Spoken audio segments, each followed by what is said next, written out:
되겠습니다. 통과했죠. 다시 이 긴 로프를 감아서 통과시켜 줍니다. 같은 구멍 속으로 나왔죠. 그래서 당겨주면 매듭이 완성이 되겠습니다. 동일한 방법으로 긴 로프를 고리를 만든 후에 다시 한번 이 고리 속으로 당겨줍니다. 이렇게 되겠죠. 그래서 짧은 로프를 안으로 넣어서 넣은 후에 이 긴 로프를 당겨주면 위에 있던 것이 아래로 내려가죠. 되면 조금 전에 설명했던 로프 매듭과 동일한 방법이 나오겠죠. 다시 한번 설명해 보도록 하겠습니다. 현장에서 많이 사용하는 매듭법입니다.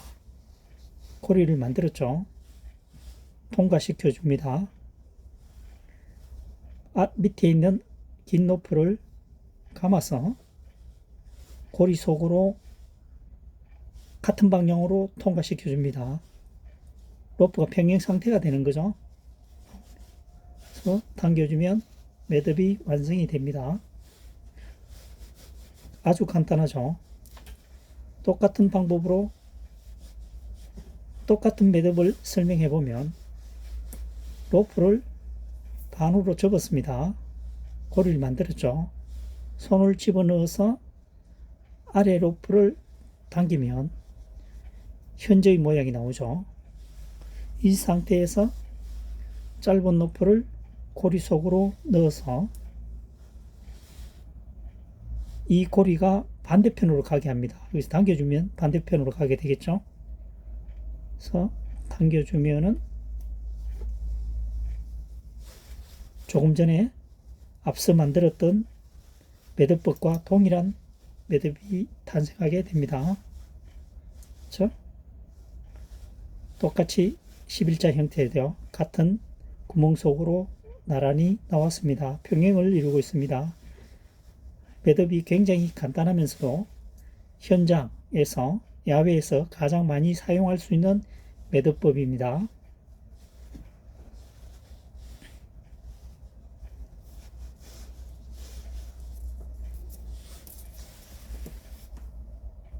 이번 시간에는 로프를 두 겹 접어서 지지대에 회전 후에 매듭하는 방법에 대해서 설명해 보도록 하겠습니다.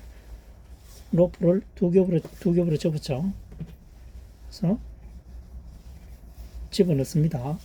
그래서 한 번 더 감을 때는 이 고리를 잡고 회전을 시키면 더 쉽죠. 집어넣은 후에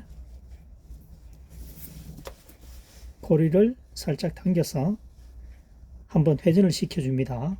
시킨 후에 두 고리를 집어넣어서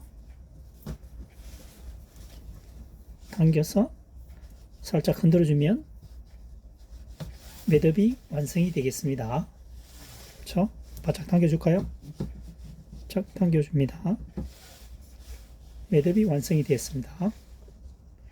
다시 한번 설명해 보도록 하겠습니다.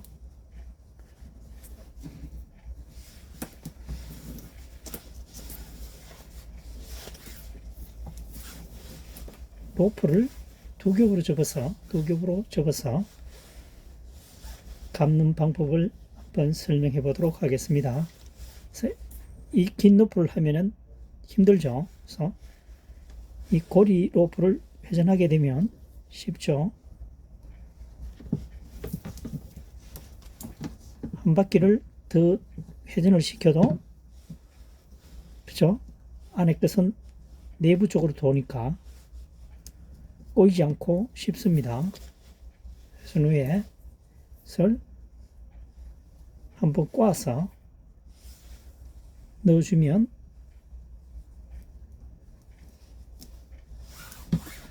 여기 자체에서 꼬은 자체에서 조임 현상이 더 강하게 일어나죠. 그래서 꼬우는 이유는 바로 그겁니다. 마찰력을 더 강하게 하는 거죠. 저항력을 배가시킨다는 얘기입니다. 매듭이 완성이 되었습니다.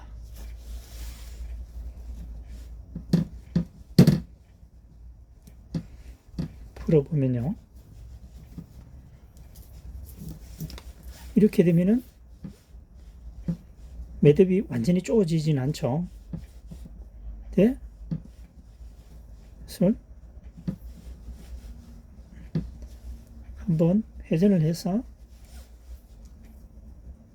넣어주게 되면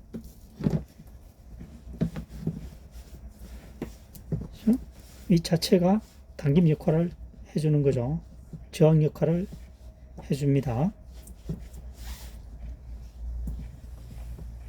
이번 시간에는 두 겹을 접어서 지지대에 2회전 내지 3회전 해서 매듭을 짓는 방법에 대해서 설명을 해보았습니다. 이번 시간에는 지지대를 한 매듭 3회한 후에 취하는 매듭법에 대해서 설명을 해보겠습니다. 이 부분이 지금 한 매듭이죠. 그래서 3회 감습니다. 3회 이상 감습니다. 감았죠? 감은 상태에서 이 두 개의 로프를 잡고 전체를 감싼다는 거죠. 여기서 옥매듭을 한다는 얘기입니다. 그래서 당겨주면 되겠습니다. 작업이 완료가 됐죠.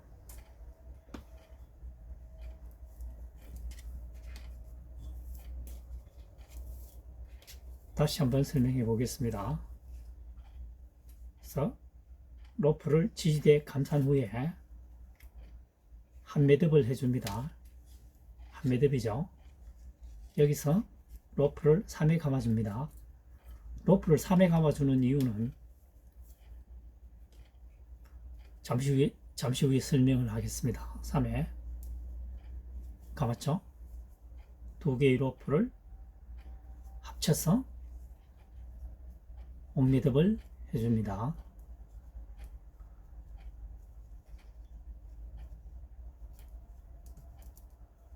됐죠?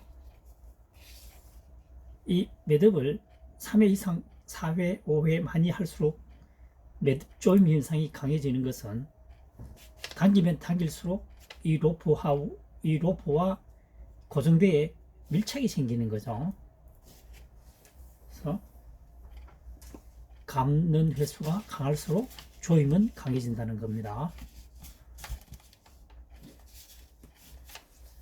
지지대에 한 매듭을 한 후에 고정하는 방법이었습니다. 일종의 올가미 매듭이라고 할 수도 있겠죠. 올가미는 지금처럼 이렇게 움직일 수 있는 겁니다. 좋아지는 것을 올가미라고 합니다. 반대의 용어는 고정 매듭이겠죠. 고정 매듭은 움직이지 않습니다. 이 상태에서 줄어들지도 않고 늘어나지도 않은 상태고, 올가미는 지금처럼 움직이죠. 자유롭게. 올가미 매듭법이었습니다.